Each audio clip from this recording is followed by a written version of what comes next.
हम सब ने एक बहुत फेमस साइकोलॉजी कॉन्सेप्ट के बारे में सुना है, द डनिंग क्रूगर इफेक्ट। लेकिन अक्सर इसे लोग मजाक की तरह यूज करते हैं, that stupid people are too stupid to realise they are stupid.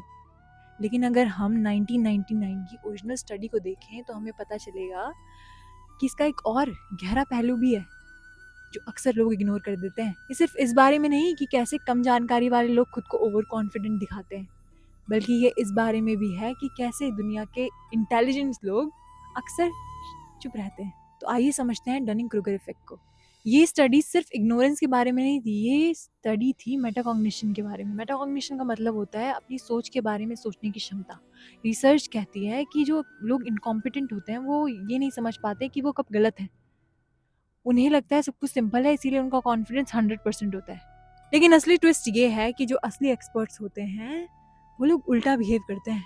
उन्हें पता होता है कि वो क्या नहीं जानते। जब कोई मास्टर या एक्सपर्ट किसी प्रॉब्लम को देखता है तो सिर्फ उन्हें सॉल्यूशंस नहीं दिखते, उन्हें दिखती हैं कॉम्प्लेक्सिटीज, रिस्क दिखता है और वो एज केसेस दिखते हैं जो आम लोगों को नजर नहीं आते। ये अवेयरनेस उनके अंदर के उस झूठे ब्रावेडो को खत्म कर देती है जिसे दुनिया अक्सर लीडरशिप समझ लेती है।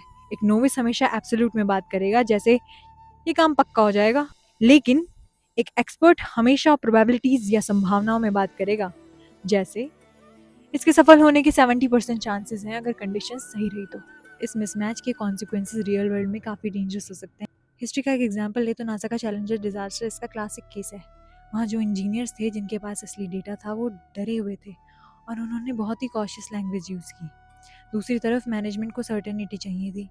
उस टीम में लाउड कॉन्फिडेंट ने क्वाइट एक्यूरेसी को हरा दिया। यही सेम चीज़ हम मेडिसिन में देखते हैं। Top surgeons often junior doctors के कंपैरिजन में जवाब देने में ज़्यादा वक्त लेते हैं और ज़्यादा सवाल पूछते हैं। मेडिकल ट्रेनिंग्स में कहा जाता है if you are never unsure you dangerous. और यहाँ साइकोलॉजी का एक और कॉन्सेप्ट काम करता है जिसे कहते हैं द फॉल्स कंसेंसस इफेक्ट।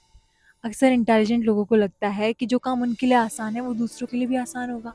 वो अपनी स्किल्स को अंडर वैल्यू करते हैं और समझते हैं तो कॉमन सेंस है, इसलिए अक्सर मीटिंग्स में चुप रह जाते हैं। हमें ये समझना होगा कि सोसाइटी अक्सर वॉल्यूम को रिवॉर्ड करती है, इसलिए हम कॉन्फिडेंस को कॉम्पिटेंस समझ लेते हैं। लेकिन साइकोलॉजी कहती है कि सच अक्सर शांत होता है। Confidence is visible but competence is expensive. तो अगली बार कोई शांत है, हेजिटेंट है, नाक तोल कर बात कर रहा है तो उसे ध्यान से सुनिए, क्योंकि सच अक्सर शांत होता है।